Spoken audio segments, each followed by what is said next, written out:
Muy buenas tardes a todos. El Centro de Innovación, Desarrollo Tecnológico y Emprendimiento de los Centros Regionales de Azuero y Los Santos tienen el grato honor de compartir con ustedes la conferencia El impacto económico de la pandemia y sus desafíos, a cargo del profesor Juan Jované. El profesor Juan Jované nació en la ciudad de Colón un 24 de mayo de 1945. Es un economista, profesor y político panameño. Fue profesor de la Facultad de Economía de la Universidad de Chile y Nicaragua y actualmente es profesor de la Facultad de Economía de la Universidad de Panamá. Dirigió el Centro de Investigación de la Facultad de Economía. Fue director de la Caja de Seguro Social de 1999 al 2003. También se desempeñó como asesor económico del gobierno sandinista de Nicaragua y del movimiento sindical y popular de Panamá. Es autor de varios escritos como Huella Ecológica, El fin de la burbuja norteamericana de la vivienda, La crisis financiera, entre otros. Al finalizar, vamos a tener un periodo de preguntas, las cuales se podrán realizar vía chat a esta plataforma y se escogerán algunas de ellas para responderlas. Sin más preámbulos, lo dejamos con el profesor Juan Jované. Bueno, antes que nada, un saludo un agradecimiento a quienes organizaron esto y un saludo para todos los que nos están escuchando. Entonces, vamos a tratar de hacer lo siguiente. Creo que lo conveniente en este caso es entender que ya antes de la pandemia había una crisis y que esa crisis realmente ha sido profundizada precisamente por la aparición del COVID-19 y su impacto sobre la economía. Y empezamos por ahí, ¿verdad? La crisis antes de la pandemia.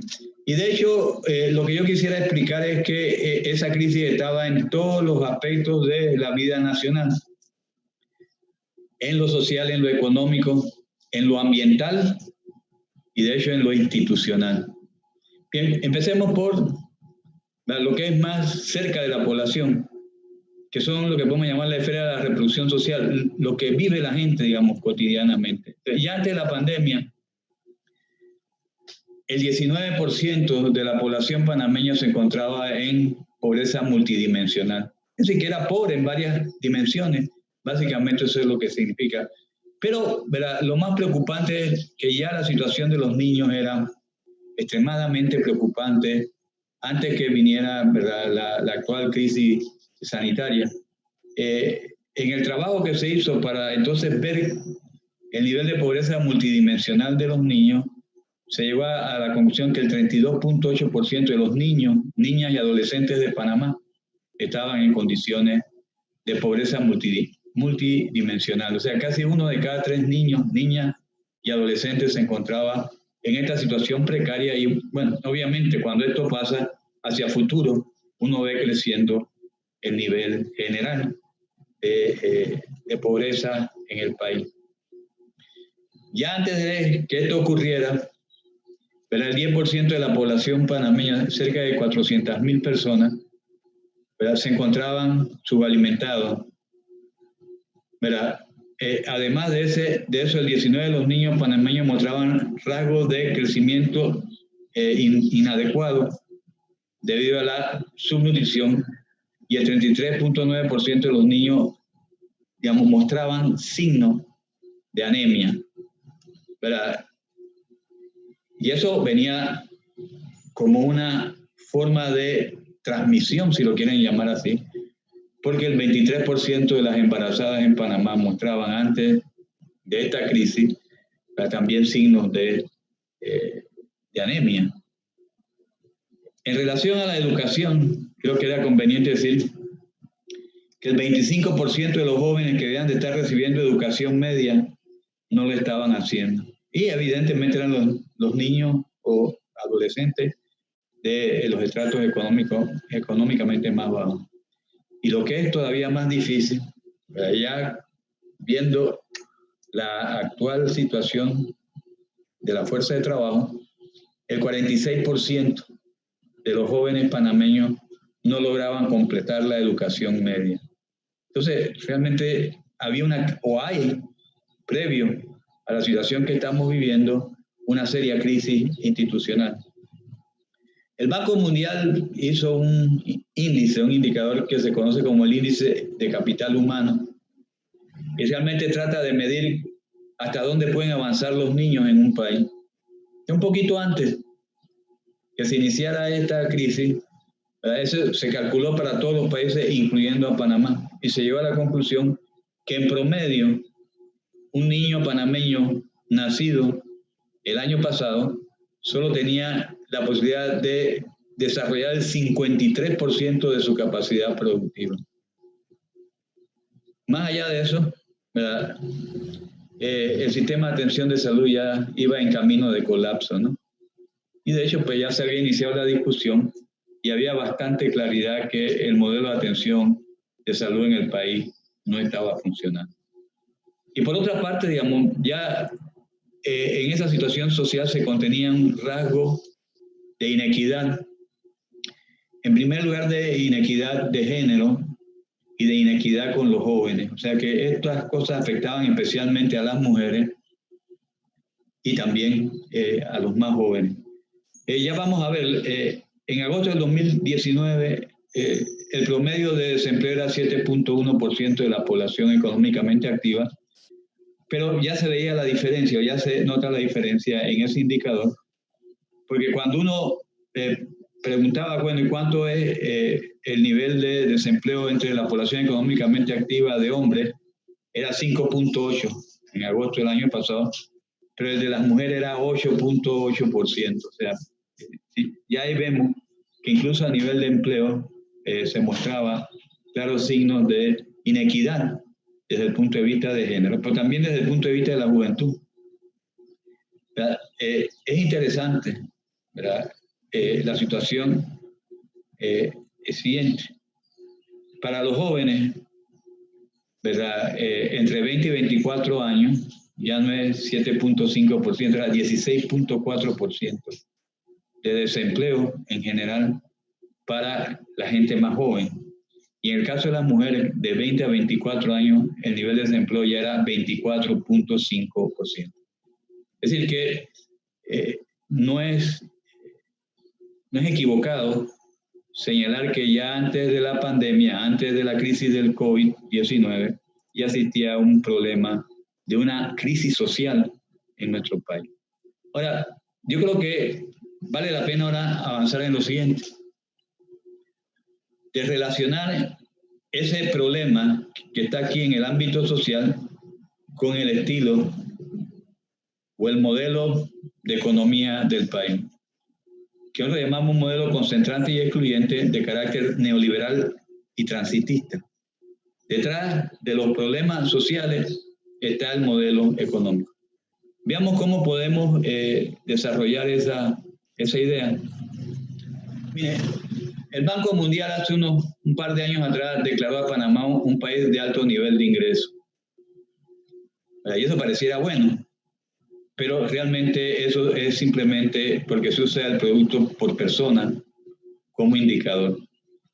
Pero ese mismo Banco Mundial que declaró a Panamá país de alto nivel de ingreso, tuvo que reconocer en el 2018 que Panamá era el sexto país con peor distribución del ingreso en el mundo. O sea, se publicaron los 10 países con peor distribución del ingreso en el mundo y Panamá quedó en el sexto lugar. O sea que Panamá es uno de los países con peor distribución del ingreso en el planeta. Entonces eso ya nos va indicando algo, que todo el crecimiento realmente no logró detener la crisis social de la que estamos hablando. Bien, y como veníamos diciendo, eso se refleja en varias cosas. En primer lugar, se refleja en el desempleo. El desempleo era de 7.1%, como dije, en agosto del año anterior. Pero esa cifra es insuficiente para ver la precariedad del trabajo, porque en Panamá se mide la informalidad y desgraciadamente solo se mide la informalidad para las actividades no agrícolas. O sea, son actividades las que se miden principalmente urbanas. Y en esa misma fecha, en agosto del 2019, se llegó a la conclusión de que había 44.9% de los ocupados en condiciones de informalidad. ¿Qué significa esto? O sea, significa que casi el 45 de cada 100 trabajadores ocupados en actividades no agrícolas, casi el 45 de ellos están en condiciones de informalidad. Digo, obviamente no se mide la informalidad en el sector agropecuario, pero seguramente, digamos, ahí supera con creces este 45%. Pero viendo un poquito más allá, ¿verdad? Lo que ocurre con Panamá es que no solo el ingreso está concentrado, sino que los mecanismos normales de redistribución del ingreso están bloqueados, no funcionan. A tal extremo de que, ¿verdad?, Panamá es el segundo país con menor carga impositiva en América Latina. Solo Guatemala tiene una, digamos, peor que la de Panamá. ¿Qué significa eso? Realmente significa algo, que en este país, en el fondo, solo pagan impuestos las clases medias y los trabajadores. Y de hecho, ¿verdad?, lo que se le puede poner como carga impositiva a los más altos niveles de ingresos es relativamente baja. Encima de eso hay evasión fiscal. Nosotros hicimos un estudio, unos cálculos con estadísticas de la Dirección General de Ingresos que alcanzan hasta el 2016. ¿Verdad? Y encontramos una gran evasión de impuestos. Evasión de impuestos que obviamente no hacen los asalariados, porque a los asalariados el impuesto se le cobra, ¿verdad?, en la renta, o sea, se le cobra justo cuando cobran su cheque. Por tanto, esto tiene que ver más con, ¿verdad?, el ITBMS, que Panamá tiene el primer puesto en América Latina de evasión, lo cual es incorrecto porque los empresarios tendrían que cobrarlo y si no lo quieren cobrar lo debían de pagar porque por ley son los retenedores de ese impuesto. Y también por la evasión que se hace del impuesto sobre la renta de tipo corporativo. Y eso es una cifra que es interesante, cómo están bloqueados aquí esos mecanismos de redistribución del ingreso. Pero el cálculo que nosotros hicimos entre lo que se debía recaudar si se cumplían todos los preceptos de la ley y lo que realmente se recauda, ese año la evasión fue de 4.744.9 millones de balboas. Eso alcanza al 8% del Producto Interno Bruto. Entonces uno empieza a pensar, bueno, se empieza a hacer evidente, porque en este país no se resuelve educación, no se resuelve salud, no se resuelve seguridad social, porque esos mecanismos en este país están bloqueados. Más aún, teniendo en cuenta estas dos cosas, podemos decir lo siguiente, que la renta que genera el Canal de Panamá al fisco, que el año pasado fueron 1.700 millones de balboas, realmente está sirviendo para esto, para que haya gente que no pague impuestos, para que algunos de altos niveles de ingresos no paguen muchos impuestos, en vez de ser un complemento. Si hubiera un sistema tributario adecuado, lo que viniera del Canal de Panamá sería un complemento para que este país pudiera resolver el tipo de problemas sociales que hemos señalado. Pero, digamos, otra parte se gasta simplemente en corrupción o en clientelismo. O sea, debería haber una ley que obligara por lo menos a que lo que viene del Canal de Panamá se utilice en cosas como salud, educación, seguridad y soberanía alimentaria, ¿verdad?, seguridad social. Eso en Panamá está bloqueado. Pero, ¿verdad?, además de eso tenemos una estructura económica distorsionada, ¿verdad? Y el contraste se ve cuando uno ve al sector agropecuario. El sector agropecuario, hasta el año pasado, apenas producía el 2% del Producto Interno Bruto, pero trabaja el 15% de la población económicamente activa. Entonces hay un contraste entre el hecho de que nos hayamos olvidado del sector agropecuario y que desean que cada 100 balboas que se producen en el país, solo 2 en el sector agropecuario, mientras gastamos al año más de 1.000 millones de balboas, una buena parte, si lo comparamos con las divisas que produce el Canal de Panamá, es una buena parte de esas divisas, más de 1.000 millones de balboas, lo utilizamos precisamente en importar alimentos. Entonces es una estructura deformada en la cual, digamos, tanto el sector agropecuario como el sector industrial juegan un papel, digamos, muy secundario, y de hecho, ¿verdad?, toda la economía termina entonces concentrada ¿dónde? En el área metropolitana. Como ustedes ven aquí, ¿verdad?, y eso ya muestra una distorsión ahora geográfica. El 70% del Producto Interno Bruto del país se genera en la provincia de Panamá. Y si sumáramos las otras provincias que hacen parte del área metropolitana, esto sería aún más. Entonces, ¿verdad?, tenemos un sistema económico que no ha sido capaz de resolver con equidad los problemas sociales. Pero ese modelo, el modelo transitista, también empieza a tener problemas. ¿Por qué? Bien, miren, hasta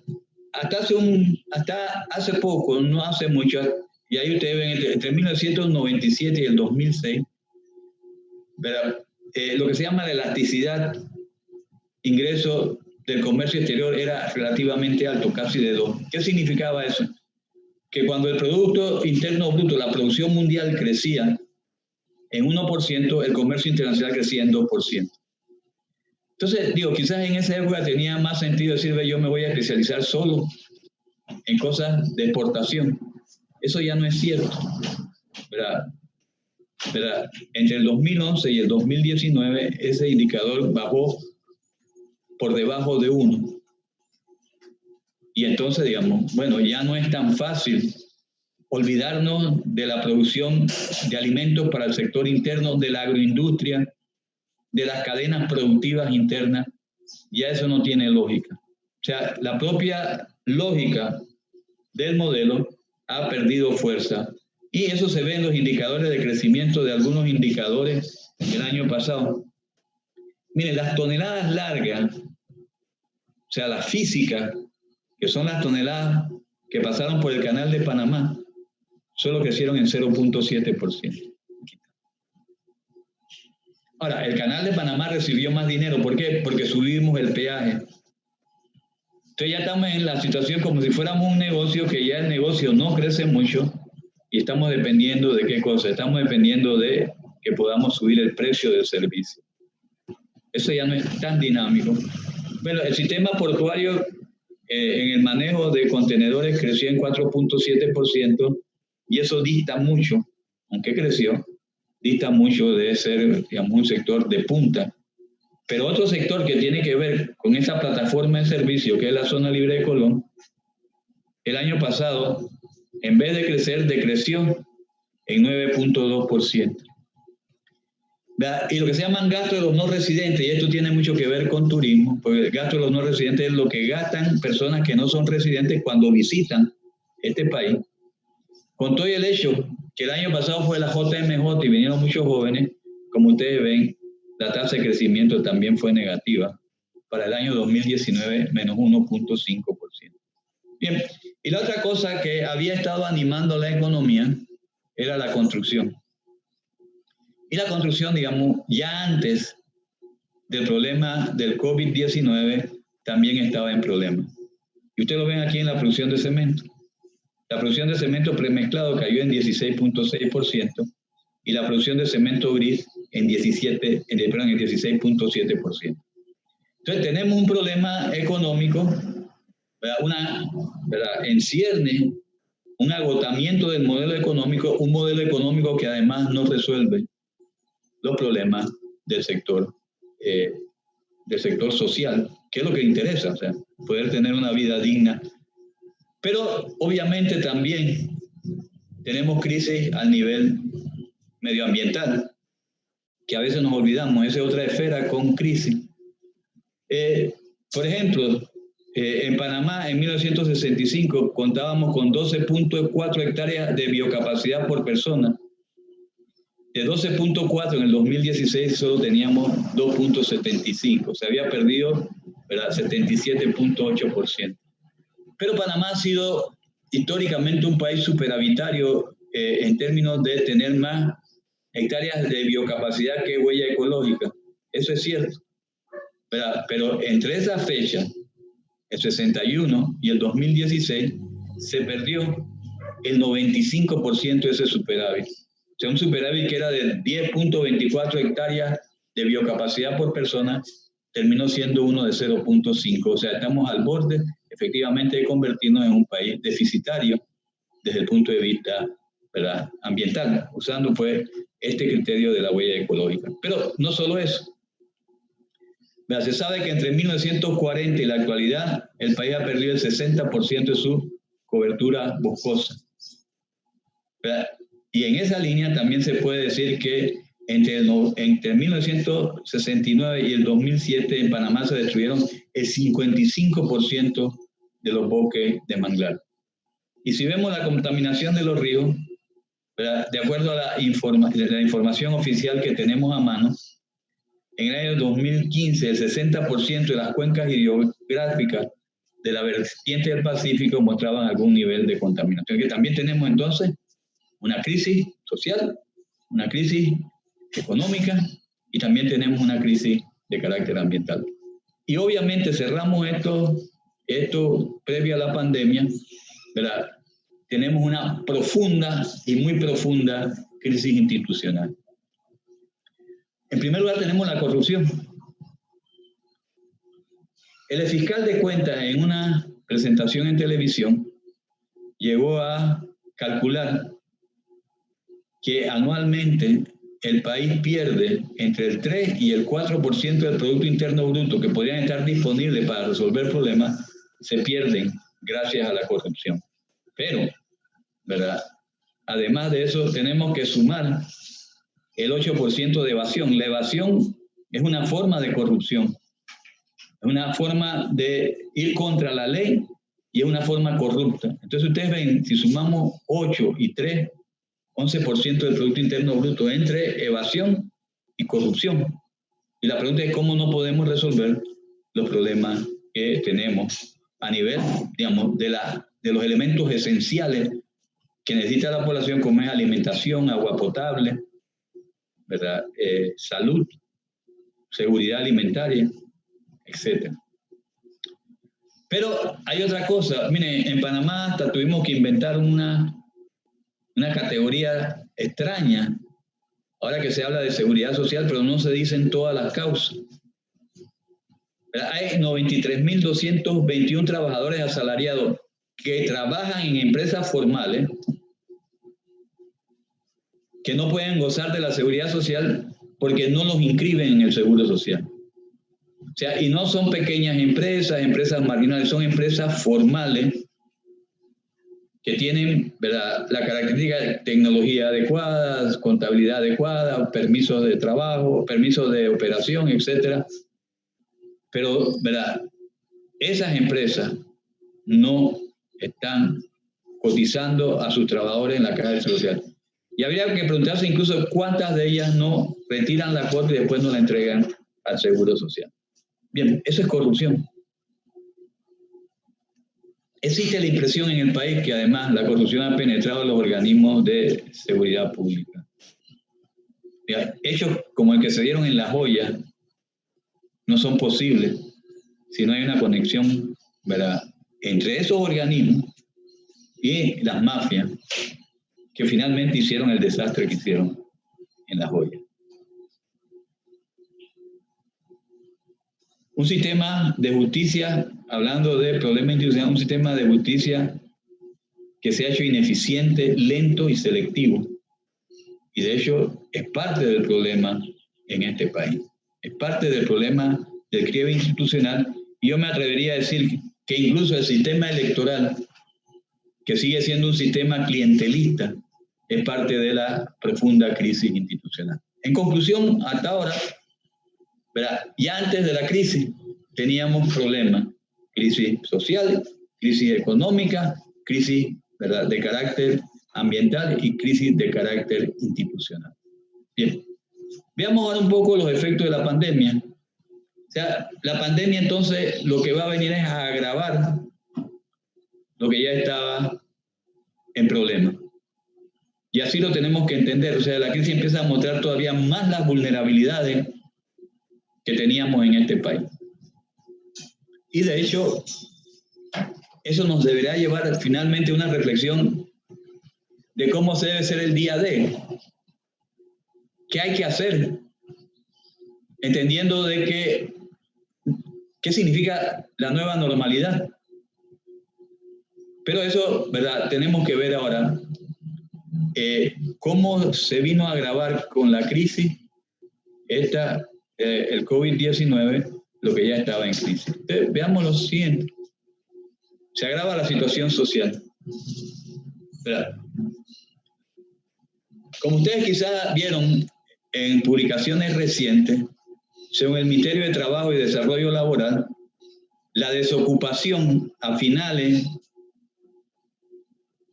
de este año estaría entre el 20 y el 25% de la población económicamente activa. Eso significaría que aproximadamente se estarían afectando 416.000 personas a 516.000 personas, dependiendo si es 20 o 25%. Bien, lo importante aquí es que cuando alguien queda desempleado se afecta a la familia. Usando el coeficiente que usa el Ministerio de Economía y Finanzas, que en promedio la familia panameña es de 3,5 personas, podríamos decir que el efecto de todo esto, de esta situación que estamos viviendo, impactaría directa o indirectamente a 1.456.000 personas, o, ¿verdad?, si es 25%, a 1.806.000 personas. Entonces, evidentemente está agravado el problema social, y eso significará más pobreza, ¿verdad?, más problemas de alimentación, etc. Bien, sigamos viendo esto. De hecho, para que ustedes vean, y ahí le faltó el signo de porcentaje, me disculpo. Para fines de comparación, en el año 89, que fue un año de profunda crisis en Panamá, el desempleo llegó a 16.3%. O sea, en el año de la invasión. El año que quizás los demás edad recordamos que ese fue un año de una crisis muy dura en Panamá. Bueno, ese año hubo 16.3% de desempleo. Y ahora, ¿verdad?, el Mitrael está diciendo que puede llegar a 20 o 25%. Para que se sienta, ¿verdad?, la profundidad que puede llegar a tener desde el punto de vista no solo económico, sino desde el punto de vista social, esta situación que estamos viviendo ahora con el COVID-19. Bien. De hecho, ¿verdad?, existen en estadísticas recientes que solo entre los asalariados hay 213.000 trabajadores asalariados con su contrato de trabajo suspendido, que ya es una cantidad, ¿verdad?, importante, pero ustedes ven que probablemente es la mitad de estos que están acá. ¿Por qué? Porque además todas las personas que fueron despedidas sin mayor trámite, que sabemos que eso ocurrió, y todas aquellas personas que eran cuenta propia y vivían el día a día, muchas de ellas ahorita mismo están prácticamente desesperadas porque no tienen cómo alimentarse. Y eso no es bueno. Eso no es bueno porque realmente, digamos, cuando la persona tiene que escoger entre tomarse el riesgo de salir a la calle y tener o contraer el virus, de quedarse en casa y no poderse alimentar ni él ni su familia, la presión por no cumplir con las normas de aislamiento, de confinamiento, son fuertes. Estamos metidos entonces en una situación de crisis social, y lo peor del caso es que la ayuda que dio el Estado es insuficiente. Y no resuelve el problema de derechos básicos como es el derecho a la alimentación. Miren, el bono que está dando el gobierno para una familia es de 80 balboas al mes. El mismo Ministerio de Economía y Finanzas, cuando hizo la última estimación de cuánto costaba la canasta básica calórica, o sea, sin el tanque de gas, en noviembre, última vez que se midió, se hablaba de 306 balboas para una familia promedio de 3.5 personas. Entonces, digamos, si solo la canasta alimenticia calórica, que es la básica, no toma en cuenta las otras necesidades y ni siquiera tiene el gas para cocinar, es de 306 balboas y lo que ofrece el Estado son 80 balboas, realmente, digamos, no se está cumpliendo, ni siquiera con ese derecho básico de la población del derecho a la alimentación. Más aún, yo hice el cálculo de cuánto tendría que gastar un individuo al día, según esto, para alimentarse. Bueno, llega a una cifra tan exigua como 67 centavos, sería lo que se podría gastar en una persona para alimentarla durante un día. Y si la familia es de 4, padre, madre y 2 niños, como ya no son 3,5, sino son 4, esto baja prácticamente a 50 centavos la alimentación de un individuo diario. Digo, obviamente, ¿verdad? Eso significa que nuestro Estado, lastimosamente, no ha tenido la capacidad o la voluntad política de, ¿verdad?, enfrentar realmente el problema más básico de todo, que es el problema de la alimentación. Más aún, las clases medias son el nuevo componente de esta crisis social, porque las clases medias, ¿verdad?, por comenzar, están muy endeudadas. Y está bien, le pueden dar una moratoria a esos pagos, pero, ¿verdad?, esa clase media carecía por el mismo estilo de economía, de comprar para endeudarse, ¿verdad? No era o no es una clase media con una capacidad de ahorro o ahorros acumulados que le permitan pasar mucho tiempo sin, digamos, cobrar su salario o lo que cobran por su servicio si son profesionales. Entonces, digamos, tenemos una crisis ahora, digamos, no solo rural, siempre ha sido rural, siempre ha sido en parte urbanizada, pero ahora tenemos una crisis social que empieza a abarcar a otros sectores sociales, a esos sectores sociales que podemos llamar de clase media, sobre todo la parte más vulnerable de esa clase media, los que no pueden hacer tal teletrabajo, ese tipo de gente, los que vendían automóviles, se me ocurre un ejemplo. Si esa gente tiene problemas, pues tienen su trabajo, su contrato de trabajo suspendido y realmente no cuentan con suficientes ahorros como para hacer el puente hasta el momento en que realmente se levante esta crisis sanitaria que estamos viviendo. Bien, pero de nuevo volvemos a lo mismo. Hay un deterioro de la situación económica que es el que está entonces deteriorando al sector social. Y ahí hay algunas cosas que tenemos que tomar y aprender incluso de las situaciones difíciles. Entonces, veamos por qué.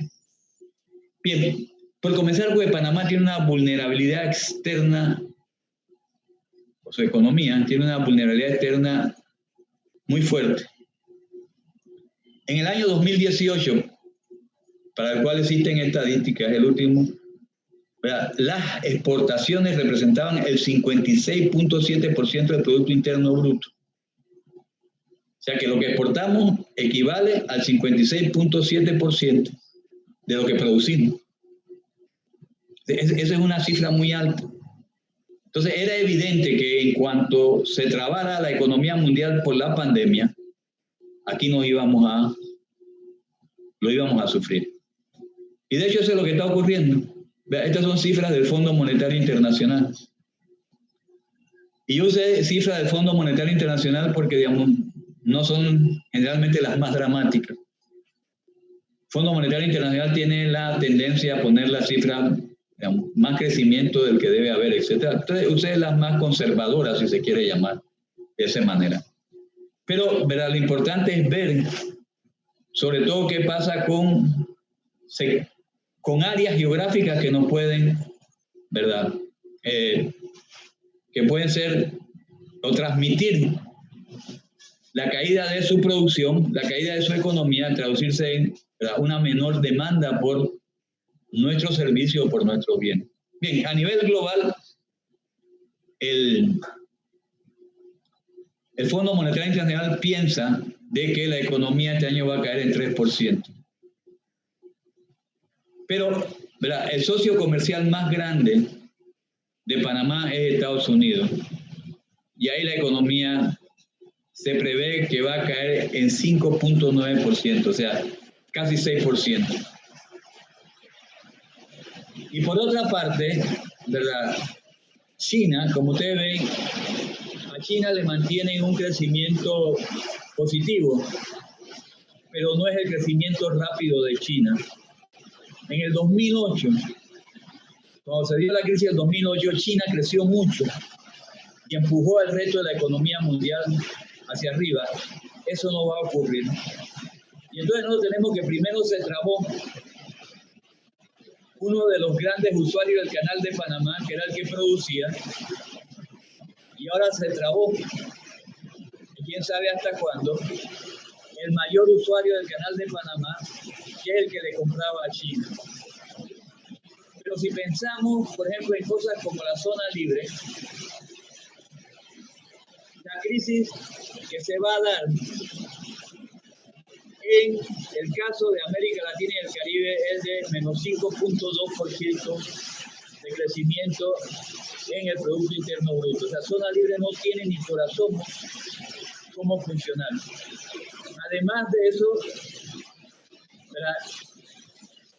El otro negocio que tiene que ver con transporte, que el aeropuerto de Tocumen evidentemente está cerrado.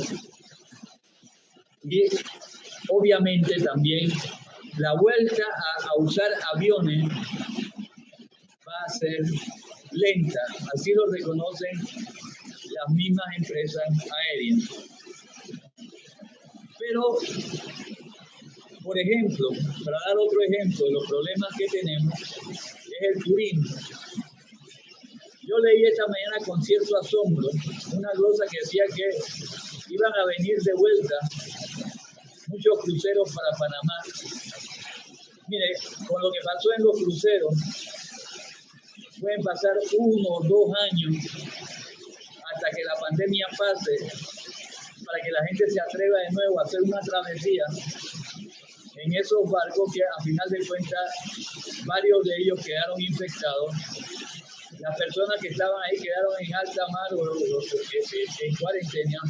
Y por lo tanto, digamos, esto para un país como el nuestro, ¿verdad?, que tiene una situación, ¿verdad?, como esta, que depende tanto del comercio exterior, no augura buena situación, no augura que, ¿verdad?, a nosotros nos va a ir bien. O sea, la economía entonces funcionando con su problema estructural y ahora su problema coyuntural, está generando esa crisis social que estamos viviendo en el país.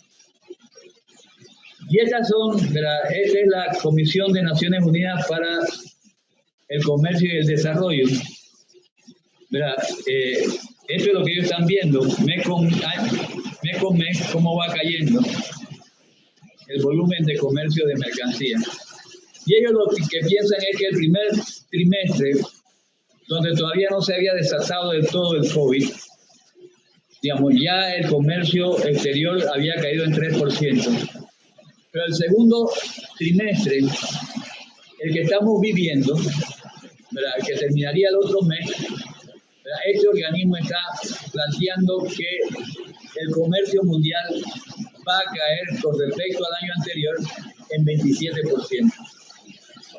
Ese es el problema para el canal de Panamá, ese es el problema para los servicios y la plataforma de servicios de Panamá.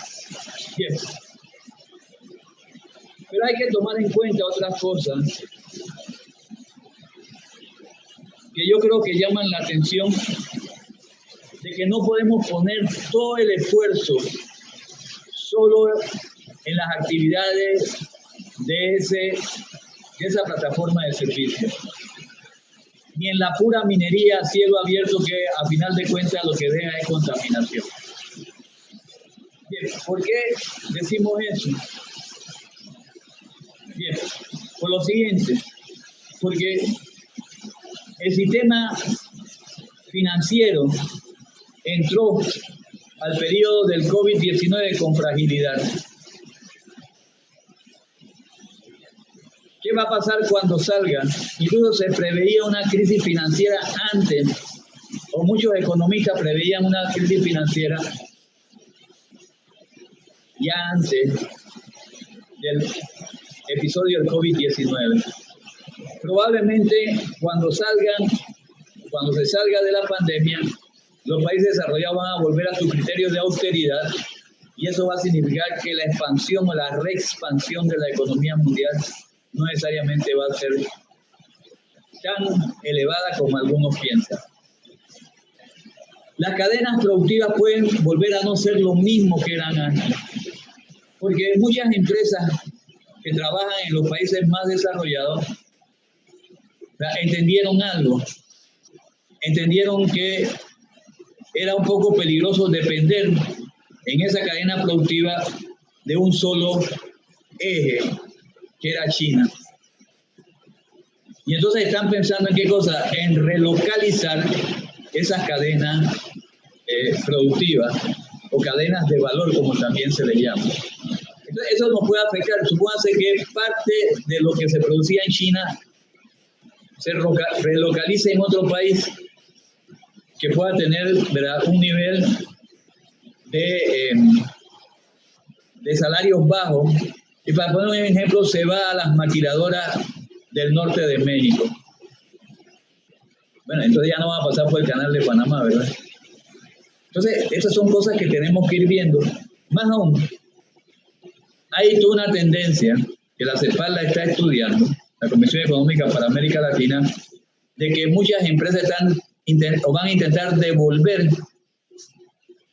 cosas que hacían antes en el exterior, que habían externalizado hacia el exterior, volverlas a producir dentro de sus países. ¿Verdad? Haciéndolo de la siguiente manera.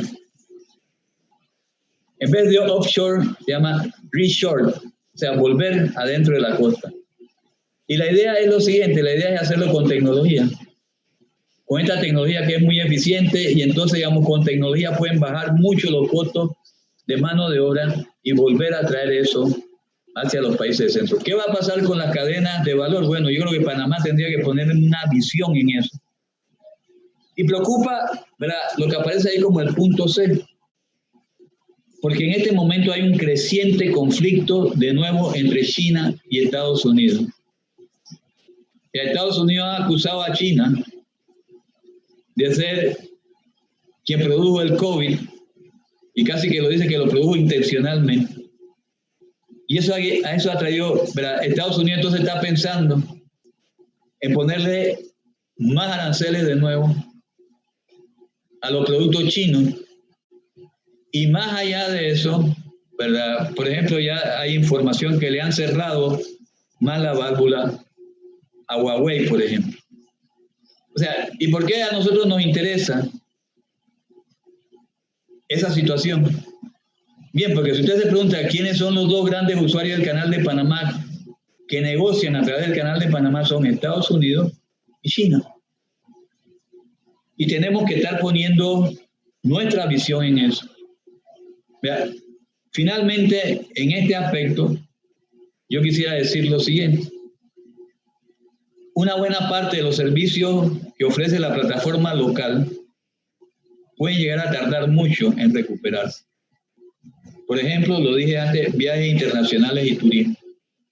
Antes que la gente recupere la confianza de salir de su país para ir a otro país, digamos, con los peligros que eso ellos puedan sentir o la incertidumbre que puedan sentir.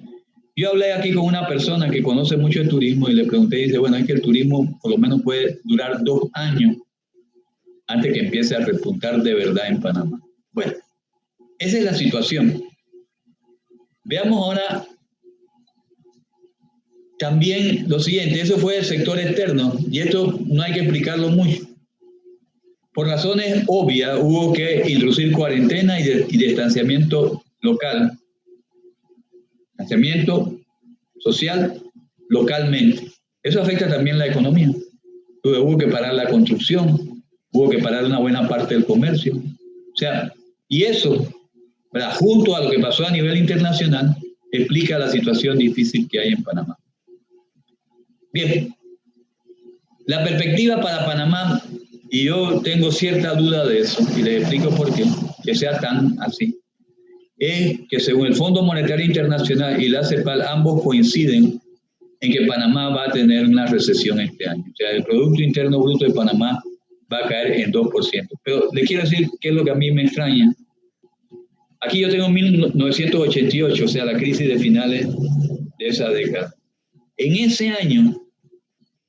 año, ¿verdad? Con 16.3% de desempleo, el PIB cayó en 13%. Y ahora me están diciendo a mí que con un desempleo entre el 20 y el 25% el PIB se lo va a caer en 2%. A mí me parece, y esa es lo que yo siento que está pasando, es que quienes hicieron estas proyecciones previeron que, ¿verdad?, la reapertura iba a ser más rápido de lo que parece actualmente que puede ser. Porque evidentemente la reapertura económica no se puede hacer sin un alto costo humano, incluso un alto costo económico, si no se tienen, ¿verdad?, las debidas y adecuadas medidas de protección. Si se abre la economía demasiado rápido y las actividades demasiado rápido y hay un rebrote, ahí sí que vamos a tener no solo un drama social con más muertos, sino vamos a tener un drama de que vamos a tener que volver a cerrar duramente la economía, el distanciamiento social, la cuarentena de vuelta, y por eso tiene que hacerse con mucha prudencia. Bien, yo voy a terminar para que ustedes puedan participar, porque yo como a las 5:20 tendría que salir a hacer a preparar mi clase en la universidad. ¿Verdad? El problema es el siguiente: ¿qué vamos a hacer? ¿Qué significa la nueva normalidad? Yo diría lo siguiente, que hay una salida y es profundizar ese modelo que ya teníamos. Incluso hay quienes andan pensando en una terapia de choque, una terapia de, bueno, cambiar el código de trabajo de nuevo, subir la edad de jubilación, qué sé yo, volver a decir que el sector agropecuario solo es para exportar, volver a importar muchos alimentos. Y eso sería, ¿qué cosa? Entender que la nueva normalidad es volver a la crisis, a esa crisis que planteamos al principio. Sería, ¿verdad?, una salida que a la población no le va a servir, porque, digamos, si la nueva normalidad es lo que había antes, esa nueva normalidad es la crisis económica, social, institucional y ambiental que había en el país. O aprovechar, que es lo que yo creo, y la realidad nos ha dado pistas, ¿verdad?, a un modelo alternativo, donde tratemos de afianzar la democracia, la justicia social, la equidad, el respeto al medio ambiente. Y digo, tenemos pistas. Yo creo que nos debíamos haber dado cuenta de algo, que al sector agropecuario hay que protegerlo. Hoy tenemos necesidad de poder satisfacer nuestras necesidades con la producción interna. Y todavía existe el peligro que se rompan las cadenas internacionales de la alimentación, o que los precios de repente empiecen a subir. Entonces, digamos, es evidente que este país no solo tiene que ver hacia la exportación de servicios. Nadie dice que eso esté mal. Pero que hay que ver, por ejemplo, a la cadena que va de la agricultura a la agroindustria. O sea, volver a las cadenas productivas. Porque gran parte de lo que importamos como alimento es alimentos procesados. O sea, que tenemos que rehacer nuestra producción agropecuaria y a rehacer y profundizar la parte agroalimentaria, o sea, la industria agroalimentaria. Bien, pero no solo eso, la construcción. Aquí se destruyó la cadena de producción que iba desde la construcción a los materiales de construcción. Y la que quedó la están dañando. Ustedes vieron cómo cayó la producción de cemento. Resulta ser que el año pasado, en plena crisis del sector construcción, la importación de cemento al país creció casi en 100%. Entonces, esa es otra cadena que hay que rehacer. Y tenemos que ver también que si estamos hablando entonces de producciones que van al mercado interno, es importante que la gente tenga capacidad adquisitiva. Ya se dice, el mercado panameño es pequeño. Sí, el mercado panameño es pequeño, pero además de ser pequeño, la distribución del ingreso es tan mala que parte importante de la población está excluida de ese mercado. Hay que pensar, digamos, en reforzar la salud, la educación, porque si realmente queremos salir hacia adelante, ¿verdad?, ir a una economía incluso internacional que vaya a ser más compleja, no podemos, ¿verdad?, hacerlo con una economía donde el 56% de los jóvenes, ¿verdad?, no tienen suficiente formación, no llegan a completar ni siquiera la media. Entonces, esa es la decisión de los panameños: o volver a la vieja normalidad, aunque se llame nueva, o realmente iniciar el camino hacia una nueva situación que realmente ponga por delante lo que es importante. La economía es importante y debe ser una base, pero es importante para resolver los problemas de la población. La mejor economía del mundo, si no resuelve los problemas de la población, no está cumpliendo con su papel. Bien, yo les agradezco mucho la atención. En este momento yo voy a dejar de compartir la pantalla y, bueno, las personas que hacen parte de esta, y son los coordinadores, creo que pueden ya empezar a hacer esa parte de con las preguntas, con los comentarios. Y bueno, ahora creo que podemos aparecer todos también con el video abierto. Muchas gracias y seguimos entonces con lo que sigue. Muy bien, muchas gracias, profesor. Primero que todo, lo felicitamos por tan interesante exposición en la tarde de hoy. Tenemos muchas preguntas, pero sabemos que el tiempo apremia. Vamos a iniciar con la pregunta de Aquilino Brose. Aquilino Brose nos pregunta, profesor, dada la situación económica del país provocada por el COVID, ¿tiene el sector primario una oportunidad de desarrollo y dinamización? ¿Qué recomendaría usted para lograr ese desarrollo? Bueno, mire, yo creo que sí. Yo creo que esta situación, en efecto, ese sector olvidado, todo el mundo tuvo que empezar a hablar del sector agropecuario. Porque quedó claro que para resolver una situación como la de esta, la seguridad alimentaria solo se puede sostener en soberanía alimentaria. Lo que debemos evitar es que después se vuelva a lo que pasaba antes, que nos olvidemos del sector que nos ha estado apoyando a todos los ciudadanos de este país. Digamos, bueno, nos olvidamos de nuevo de ellos, solo son el 2% y están del otro lado del puente. Y volvemos a la cosa que todo se concentra acá en el área metropolitana y servicios. Y entonces necesitamos una política integral. El sector agropecuario necesita una política integral que cubra todo. ¿Verdad? Hay problemas. Digamos, problema del uso del agua. Aquí han preferido, ¿verdad?, generar electricidad a dar agua a la agricultura.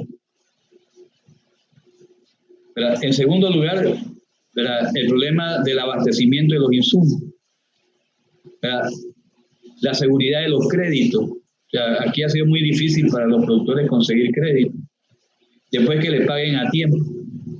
Y sobre todo, ¿verdad?, ese intermediario que está entre el productor y está entre el consumidor. Entonces, que es el que se lleva la parte del león. Porque por comenzar desplaza al productor nacional importando y después vende caro. O simplemente le compra, ¿verdad?, le compra, por decirlo de alguna manera, barato al productor y después, digamos, especula y lo vende caro al consumidor de la ciudad. Eso hay que eliminarlo. O sea, ahí está la clave de poder, digamos, eliminar ese problema. Por otro lado, digamos, está el problema de la tecnología. Y yo creo que tenemos que, digamos, darle más fuerza a la posibilidad que tienen incluso las universidades nuestras de producir una tecnología adecuada. Mire, es una barbaridad que todavía aquí en Panamá la Facultad de Agronomía no tenga un campo para hacer sus experimentos. Entonces, digamos, son cosas, digamos, lo que yo le quisiera decir a Brose es que tenemos que ver toda la cadena para ayudar al productor, ¿verdad? acceso al agua, acceso a la tierra, al crédito, a la tecnología, incluso ayudar a la formación del productor en términos administrativos, eliminar esa cadena que hay de intermediación y realmente, digamos, eso habría que hacerlo. Yo creo que nosotros recomendamos, lo que pasa es que eso no era el tema, nosotros hicimos lo que se llamó un esbozo de una estrategia alternativa de desarrollo que firmaron varias organizaciones. Y una de las cosas que se recomienda es que entre los planes de emergencia que necesitamos es el plan de emergencia con el sector agropecuario. O sea, hay que hacerlo, hay que meterse ahí porque si no, realmente, digamos, yo creo que nos estaríamos, lo digo francamente, nos estaríamos burlando de una gente que es el productor que primero ha hecho el esfuerzo contra viento y marea, pelear contra las importaciones, pelear con que no le dan crédito, que le pagan tarde, que aquí estuvo y está ayudando al país en esta situación difícil. Sería burlarse de esa población si no hacemos lo que tenemos que hacer. Aprovechar esto, la experiencia que nos dejó, para darle su lugar al sector agropecuario, como el eje fundamental de un derecho humano que se llama el derecho a la salud. Perdón, el derecho a la alimentación. Muy bien, muchas gracias. Nuestra segunda pregunta es de Héctor Araúz. Nos dice, tema hotelero. Varios hoteles fueron hospitales. ¿Quién tomaría como opción hospedarse? ¿Esto afectaría este sector igualmente? Bueno, mire, lo que pasa es que en estas cosas los temores juegan su papel, ¿no? Yo tengo entendido de que es posible de desinfectar, por darle un nombre, un lugar como este. O sea, incluso el virus no vive eternamente, o sea, si no tiene, y se le puede combatir, digamos, haciendo una limpieza profunda. Pero digo, yo estoy de acuerdo con el señor Araúz, en el sentido de que, bueno, ahí la dificultad va a ser esa, o sea, que pues la gente tiene temores, ¿verdad? Y los temores no son necesariamente a veces muy racionales y que uno le da una explicación que sí, que lo limpie y digamos, obviamente yo le diría que al señor Araúz que yo tengo un poco la misma preocupación que él. Sin embargo, digamos, creo que sí le corresponde al gobierno que ha usado esos hoteles, le correspondería, digamos, no solo la labor de dejarlo tal como lo tomó, sino también hacer una labor fuerte de divulgación, que la gente sepa que, digamos, se puede ir al hotel y, digamos, no van a tener, o sea, hay que combatir esos temores y la incertidumbre que tiene la población. Y, digamos, creo que esa sería una tarea también pendiente, correcta, porque, digamos, de nuevo pasa lo mismo. Hubo gente que prestó sus hoteles, le dio un servicio al país y ahora el país tiene que, de hecho, responder a esas personas que han venido haciendo solidaridad. O sea, si le vamos a responder a la solidaridad sin solidaridad, bueno, creo que estaríamos en un país, desgraciadamente, que no va a poder ir hacia adelante. Muy bien. Nos dice por acá el facilitador González, las oportunidades de Panamá para mejorar la crisis económica y de valores, ¿qué opciones podemos nosotros los panameños positivos colaborar a nuestro país? Bueno, yo creo que, digamos, en este momento, digamos, algunas de las cosas que hemos dicho, ¿verdad?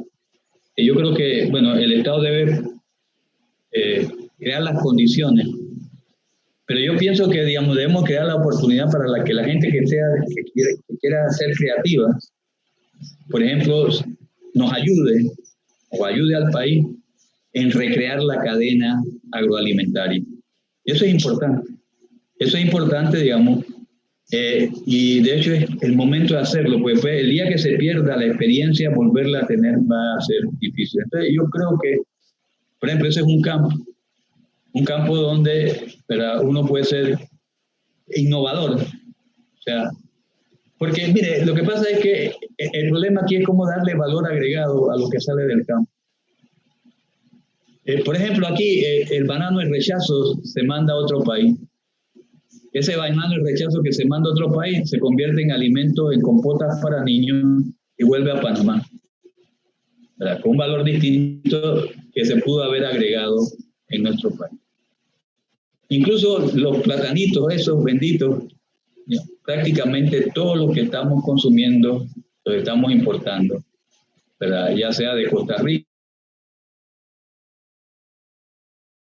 que realmente produce en República Dominicana, y entonces, digamos, hay un espacio, ¿verdad?, que podría servir para eso, o sea, de encontrar, digamos, esos espacios que permitan, ¿verdad?, de innovación, son espacios de innovación. Yo creo que, digamos, ustedes en la universidad que tienen el centro tecnológico, yo sé que ustedes apoyan en ese tipo de cosas, de encontrar, ¿verdad?, esos aspectos.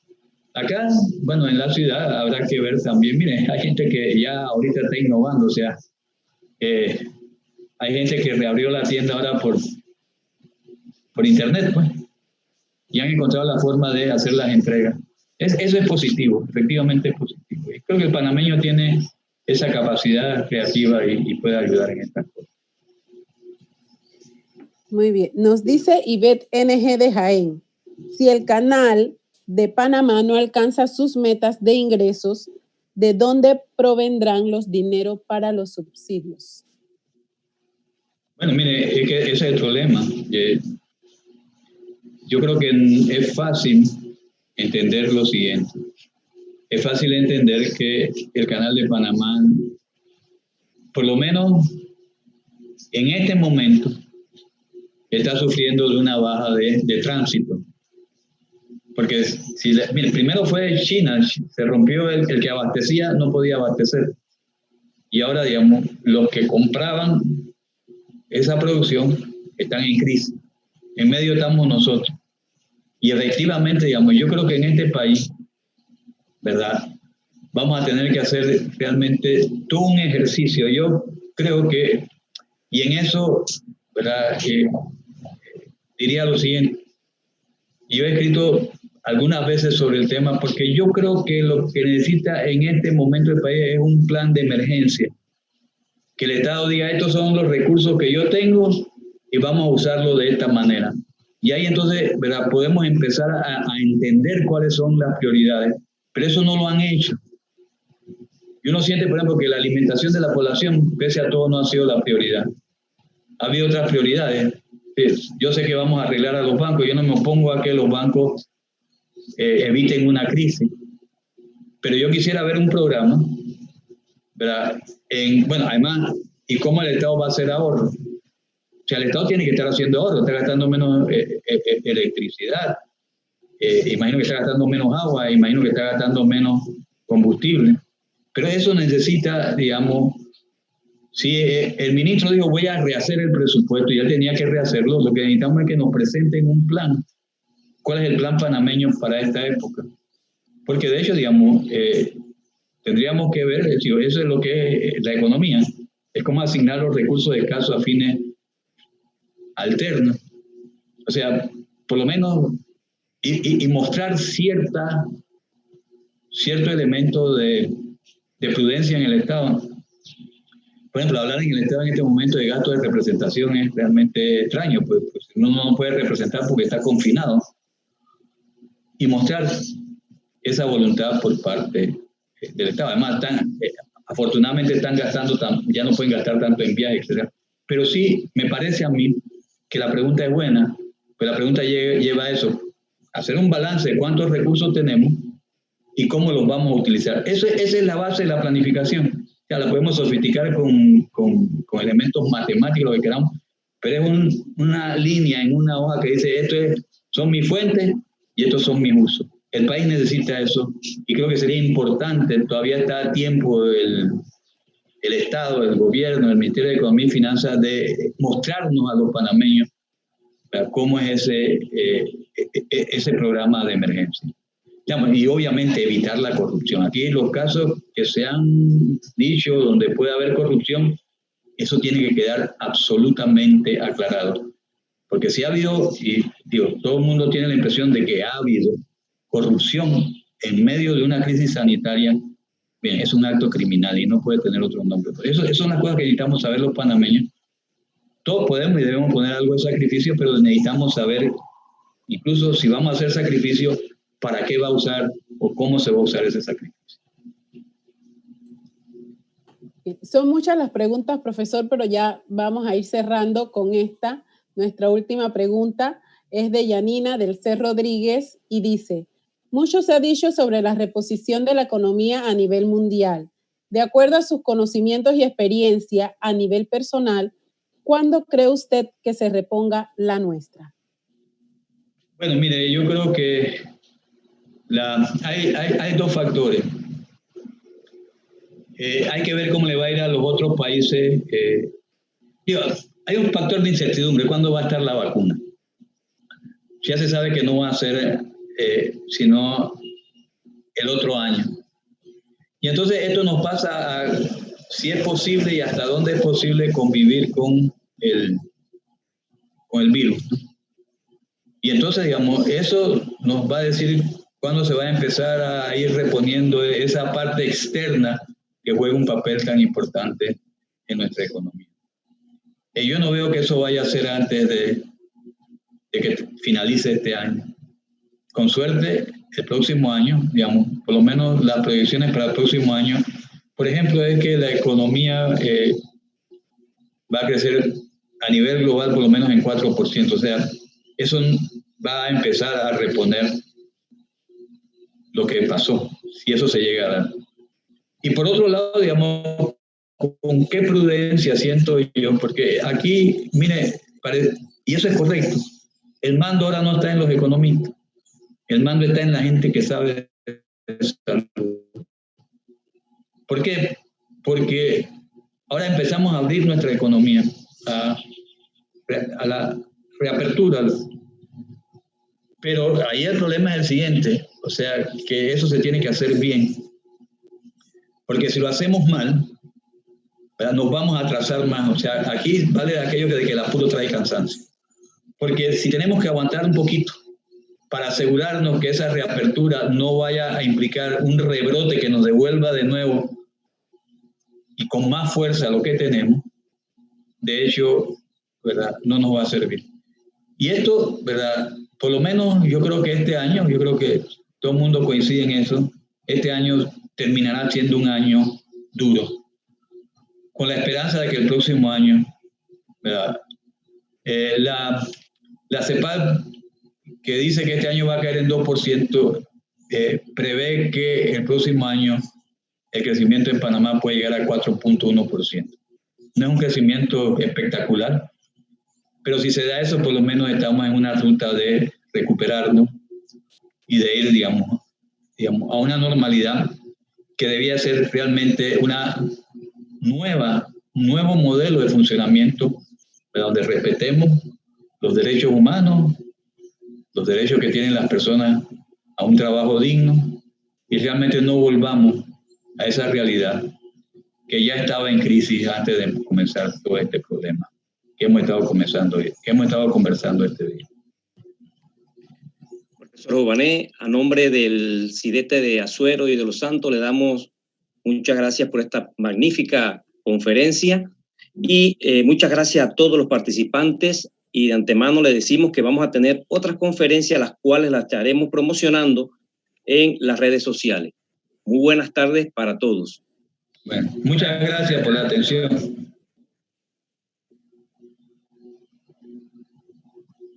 Hasta luego. Hasta luego. Hasta luego, profesor. Gracias.